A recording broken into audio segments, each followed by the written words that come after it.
বছর এখানে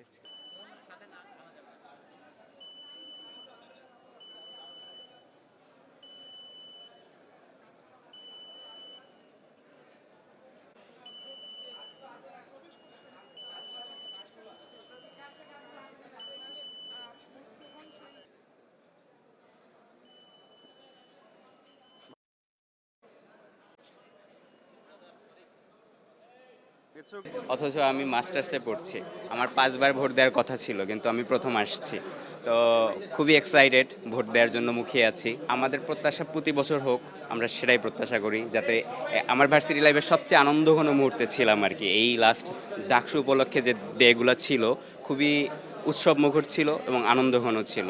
তো আমাদের প্রত্যাশা আমাদের জুনিয়র যারা আসবে ওরা প্রতি বছর এই এই উৎসবটা পাবে আর কি, এটাই প্রত্যাশা। আমার খুবই ভালো লাগছে এখানে এসে, কারণ অন টাইমেই সব হচ্ছে। আর একটা এক্সাইটিং বিষয় বলে, মানে টাইমের আগে 8টার আগে আমরা 7:30টার মধ্যে এখানে চলে এসে এখানে আশেপাশে ঘোরাঘুরি করছি, লাইন ধরেছি। আর আশা করছি যা যা ইস্তেহার দিয়েছে যারা আমার প্রতিনিধি, ফেভারিট প্রতিনিধি, তারা আশা করছি সেইগুলো বাস্তবায়ন করবে, ওই আশায় তাদেরকে ভোট দেওয়া।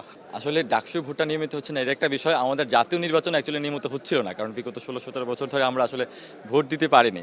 সেক্ষেত্রে জাতীয় নির্বাচন বলেন আর ডাকসু নির্বাচন বলেন, এটা একটা অন্যরকম অভিজ্ঞতা। এবং গতকালকে রাতে মনে হয়েছিল যে গতকালকে রাতে চাঁদ রাত এবং আজকে ঈদের দিন, ভোটের দিনকে মনে হচ্ছে ঈদের দিন। কারণ এই দিনে আমরা কোনো বাধা ছাড়া, কোনো বাধ্যতামূলক মানে বাধ্যবাধকতা ছাড়া আমরা ভোট দিতে যেতে পারবো, এটা একটা মানে দুঃস্বপ্ন ছিল বা কি বলে, একটা স্বপ্নের মতো ছিল। সেই স্বপ্ন আজকে বাস্তবায়িত হচ্ছে এবং স্টুডেন্টরা স্বতঃস্ফূর্তভাবে ভোট দিতে আসছে, ক্যান্ডিডেটরাও আসছেন, তারপরে হচ্ছে ভোটাররাও আসছেন। তো সেক্ষেত্রে দেখা গেছে যে গণতন্ত্রের চর্চা হচ্ছে বহু বছর পরে। এবং ডাকসু দেখা গেছে 2019 সালে হয়েছিল, যদিও সেটা প্রহসনমূলক নির্বাচন, এরপরে আর নির্বাচন অনুষ্ঠিত হয়নি। সেক্ষেত্রে প্রায় 6 বছর পরে আজকে 2025 সালে আবার ডাকসু নির্বাচন হচ্ছে। তো এটা এই ডাকসু নির্বাচনের মাধ্যমে স্টুডেন্টদের ম্যান্ডেট প্রকাশ পাবে, তাদের হচ্ছে আকাঙ্ক্ষা প্রকাশ পাবে। এবং আমি মনে করি এমন প্রার্থী জয়লাভ করবে যারা আসলে দেশের পন্থী, মুক্তিযুদ্ধ চেতনার পন্থী এবং দেশের জন্য কাজ করবে, বিশ্ববিদ্যালয়ের জন্য কাজ করবে।